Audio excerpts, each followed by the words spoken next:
Good morning, my friends. We are continuing now with the end of our Money Magnetism series, talking about crystal clarity, which is going to take us a few days.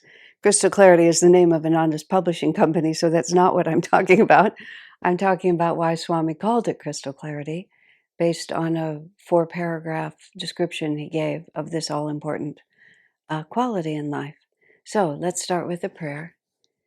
Heavenly Father, Divine Mother, Friend, beloved God, Jesus Christ, Babaji Krishna, Lahiri Mahashaya, Swami Sri Yukteswar,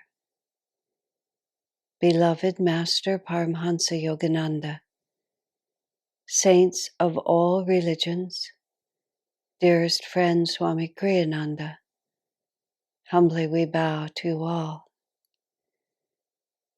We sincerely seek to follow the highest, clearest path to God realization, and yet we find ourselves tumbled about by delusions and desires, and even though we are sincere in our efforts to know ourselves, we also become confused by the tricky subconscious.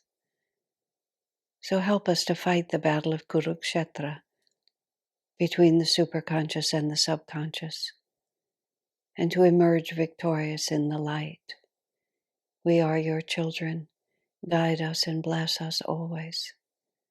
Om. Peace. Amen.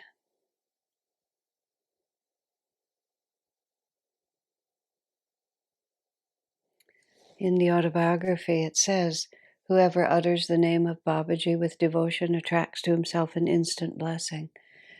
Very often, when in the course of these broadcasts, I have to stop everything and start with a prayer. It's like that instant blessing just comes in. Something happens. Words are so interesting because I use them so often, either written or spoken. But there's a real power in words, in thoughts also, of course. But what you commit your energy to with your voice, it's not casual. It really has a divine force. And when you say the name of the masters, a real psychic, spiritual connection is really created. Anyway, it gives me a lot of respect for a lot of things. Crystal Clarity is about to bring forth, as Ananda India Publications has already done, the 1924 version of Scientific Healing Affirmations, which is very similar to the 1990 copyright version, but it's a little more spontaneous and lively. It has more personality in it. But as a result, I've been looking at the book again, which I hadn't looked at it carefully in a number of years. And Master really speaks strongly about the power of words and just what you can create with concentrated words.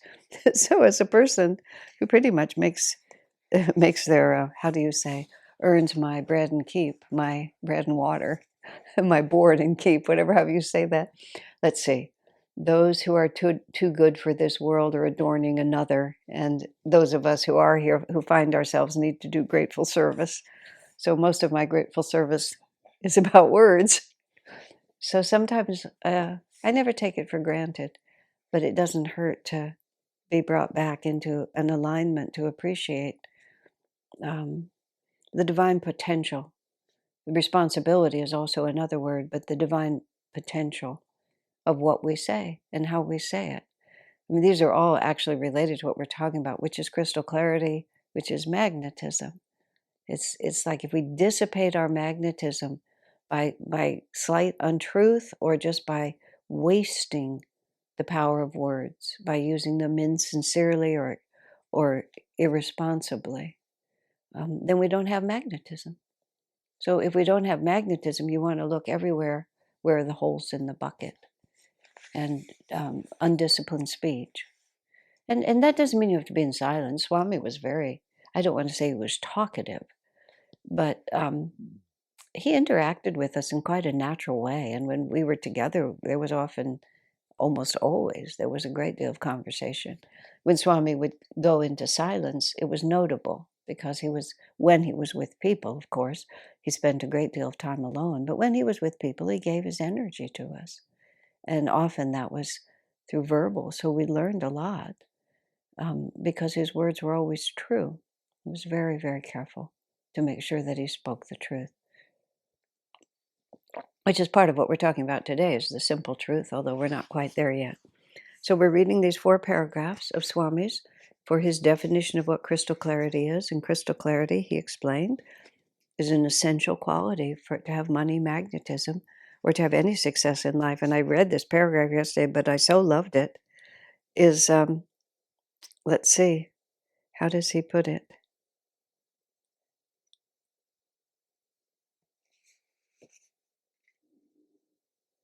Just let's see.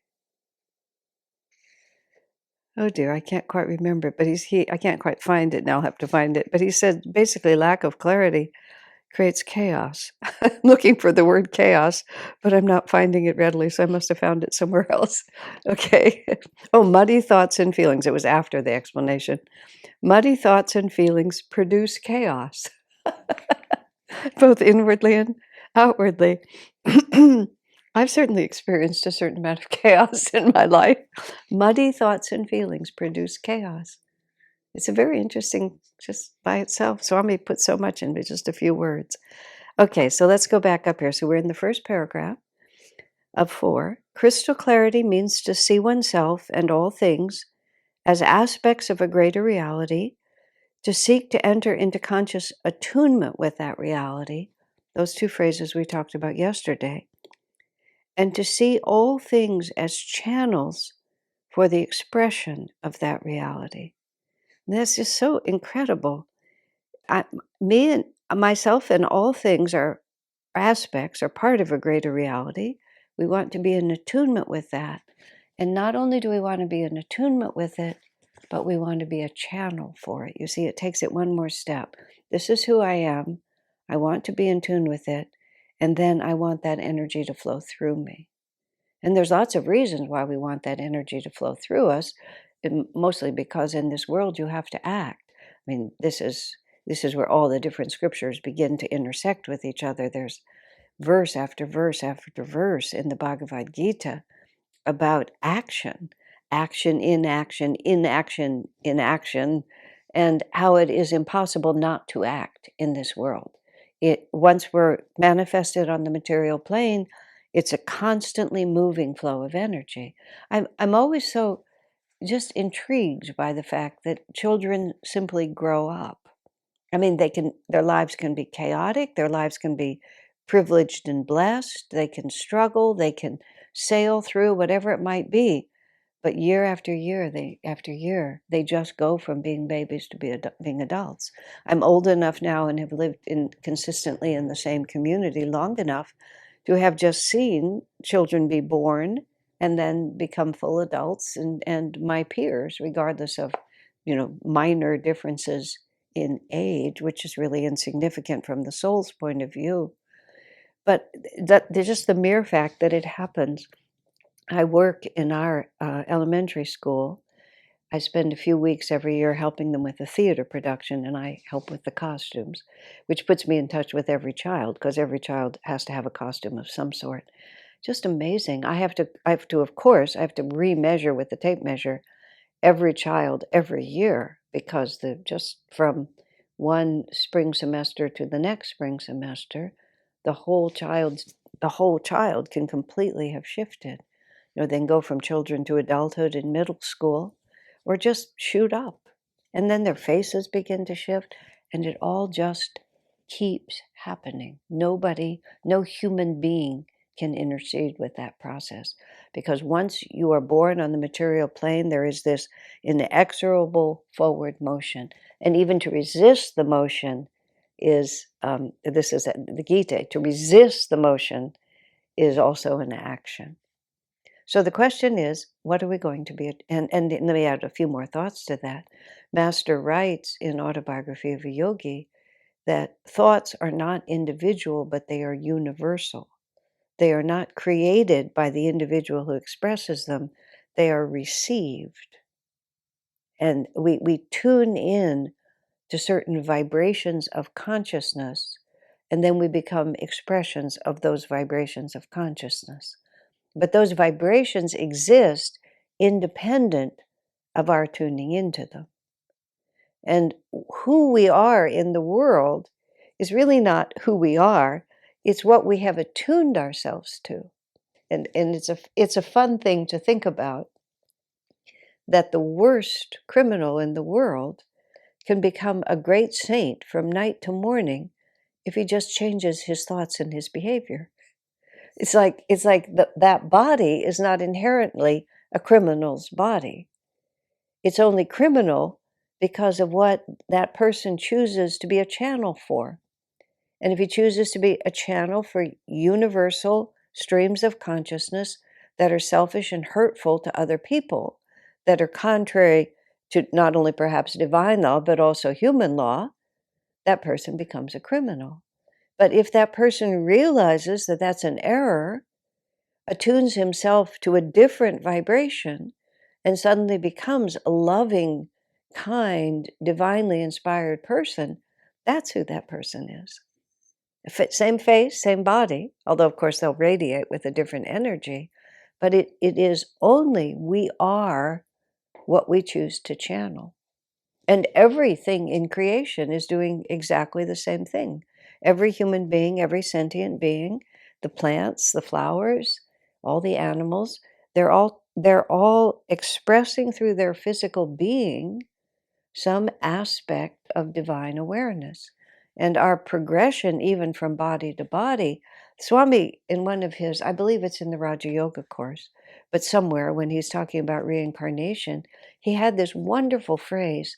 He says, every sentient being manifests a physical form that allows them to that gives them the possibility of expressing the full potential of the level of consciousness that they have attained.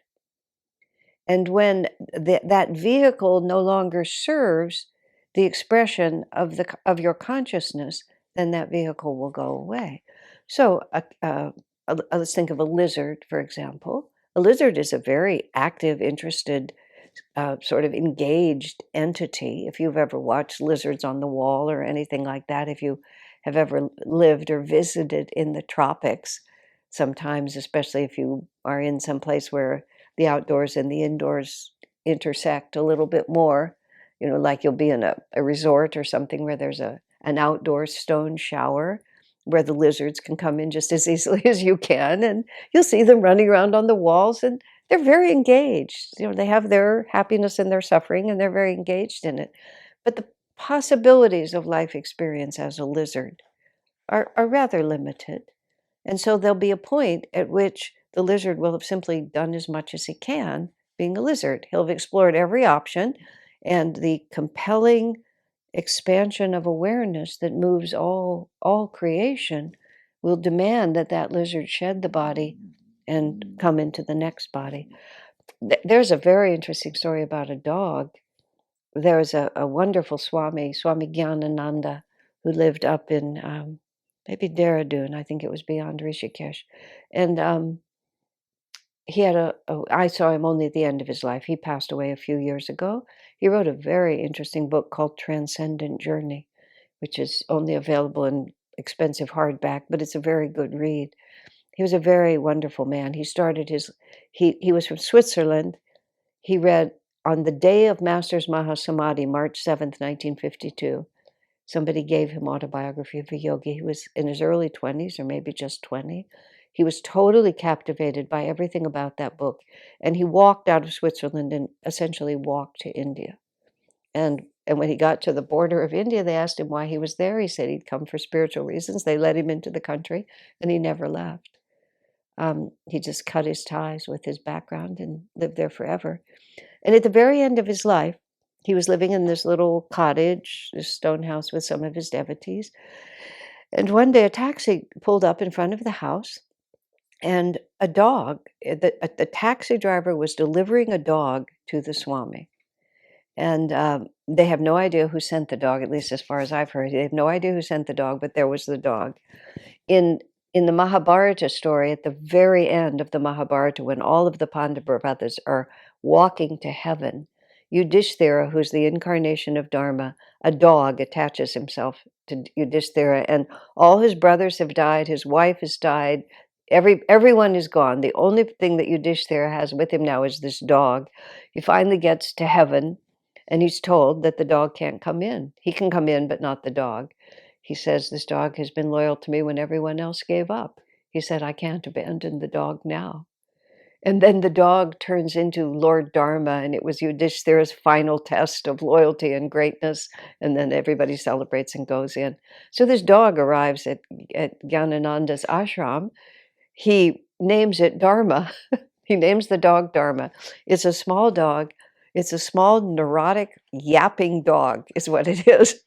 That snaps at the heels of everybody who's there and yaps all the time. This is my minor experience with this dog. I did not have a deep experience with this dog. But Gyanananda felt like it was his dharma to take care of dharma. So that's all about the dog who gradually got better.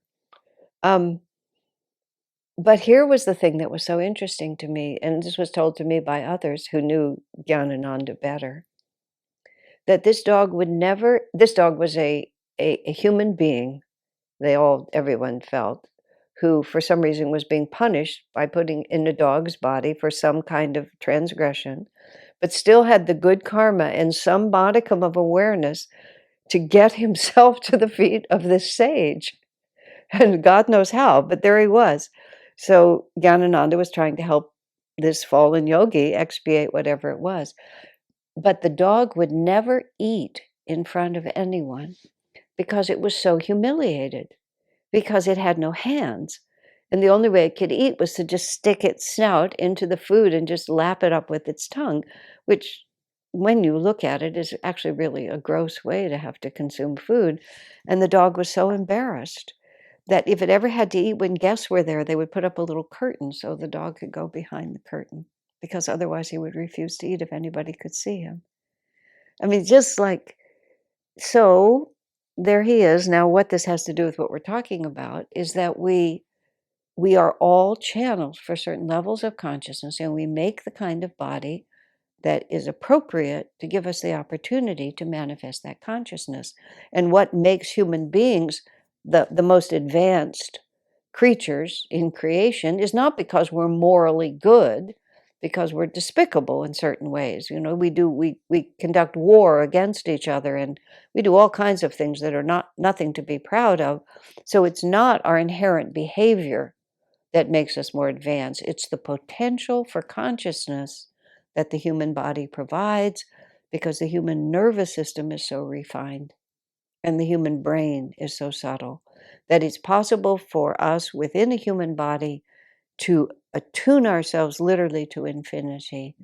And then that infinite consciousness can be expressed in even as we dwell in a human body. And other bodies do not have the spine, they don't have the same frontal lobe.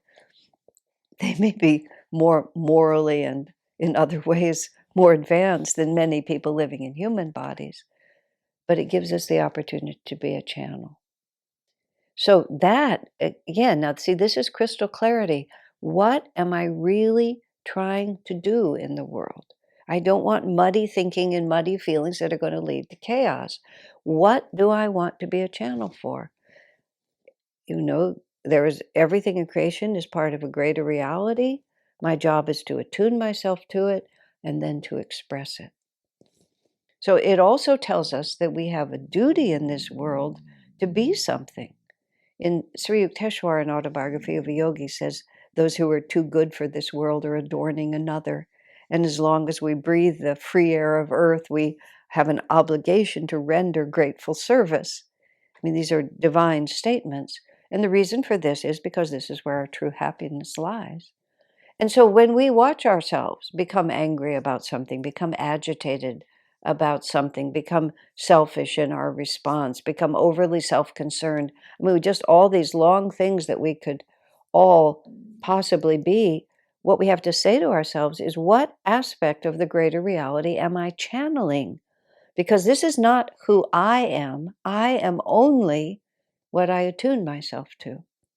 And if I'm caught in a certain strata, I've certainly felt in my own life experience that something will activate, I mean, like a whole strata of experience that is not necessarily at all related to the present, often very lightly related to the present.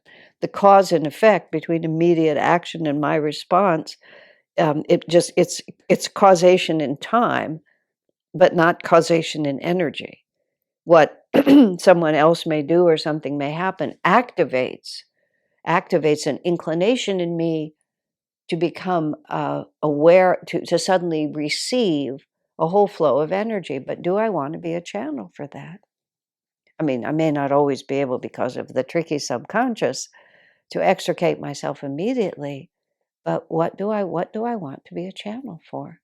What is my purpose here in life? And everyone around us too. And this is the way we can separate, you might say, the evil from the evildoer. There is evil in the world. There is no question about it. And sometimes people become channels for that evil. But they are not evil.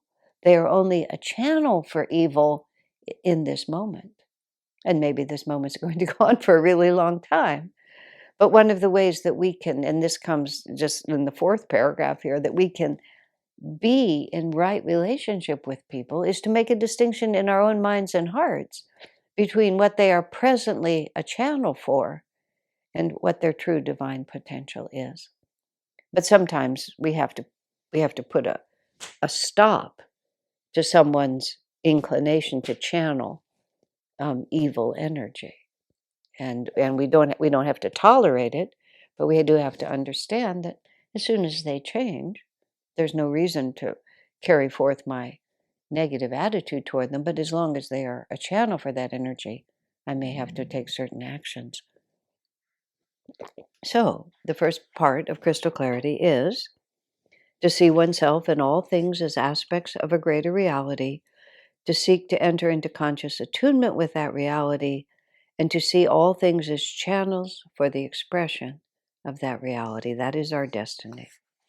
Then it says, crystal clarity means to see truth in simplicity and to seek to be guided always by the simple truth, not by opinion, not by opinion, and by what is, not by one's own desires or prejudices. So let's go back to the beginning. It means to see truth in simplicity. It's a simple way. That's an interesting way to put it, isn't it? Truth in simplicity. I guess what Swami is really trying to say by that is to get back to the essence of the essence of reality. Sometimes we get very, very carried away with all the ramifications and all of the permutations of all the different ways that we can think and feel and why I can feel this. I used to write Swami these letters. I don't think I wrote a lot of them, but I did write a few of them in which I would try to solve problems by analyzing them. And I remember Swami, how exactly did that go? Oh yes, this was my very first. This is my it's my excuse. This might have been the first month that I was at Ananda in the summer of 1971, and if it wasn't that first month, it was really close to it. I have an intellectual nature. I grew up in a very intellectual household. My brother was the state champion in debate in the state of Texas, which is not a small place. Twice, 2 years in a row, his junior and senior year of high school, he and his partner were the state champions. I mean, that's a pretty high level of determination. The concept of debate was sort of a family characteristic. We didn't exactly converse about things. We tended to present our arguments, and I mean, it wasn't antagonistic. It was just the way we tried to arrive at the truth of things. We would analyze, we would weigh the facts. It wasn't a very intuitive way of doing things. It was factual and analytical and argumentative. And I just thought if if muddy thinking and muddy feeling was causing chaos in my life, that the way to unmuddy it was by further sort of more of what I was already doing, which is, of course, the folly that we all fall into. If what we're doing doesn't work, we just think we're not doing it good enough. So we just try to do more of it. So I remember sitting with Swamiji, and I said something on the level of, well, no, exactly what I said. I really feel like I need to improve my powers of analysis. That's what I said to him, because my life was kind of chaotic and I didn't have clarity. I need to improve my powers of analysis. And I sat in front of him. I weighed about 107 pounds then. I was really a skinny little thing. And I had these dark frame cat eye glasses, and my hair was in little braids, and I was like this, very intense. I need to improve my powers of analysis. What I remember, but I'm sure this didn't actually happen, Swami was sitting in a chair, and I remember what I felt like happened is that he stood up and moved toward me, but I actually think he didn't move. I think it was just a force of energy. And what I remember is him physically moving toward me and saying, "No," like that. But I think all he did was project energy. He projected energy. He said the word no, and I felt like he took that word no and he wanted to eat the whole concept of analysis and just completely dissolve it with his willpower. Take it out of my aura completely. No, he said. And then with a completely different, once that was accomplished, he said, "What you need is more devotion," like that. I had no idea what that meant, none, zero. But some part of me knew. Yesterday I spoke of my spaghetti mind and my clear heart. My spaghetti mind didn't know what to do with what he'd said, but my heart never forgot it. I remembered it forever because I didn't understand the simple truth. The simple truth. Truth is in simplicity. The simplicity of the fact that I'm a child of God and God loves me. I mean, what could be simpler than that?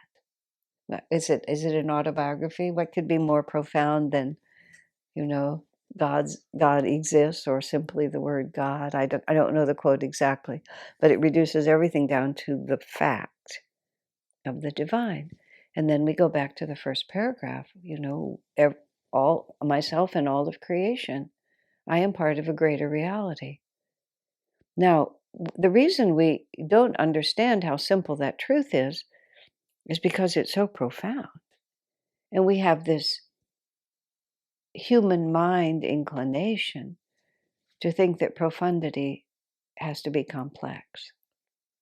Swamiji gave a picture once that was so vivid about how we get confused.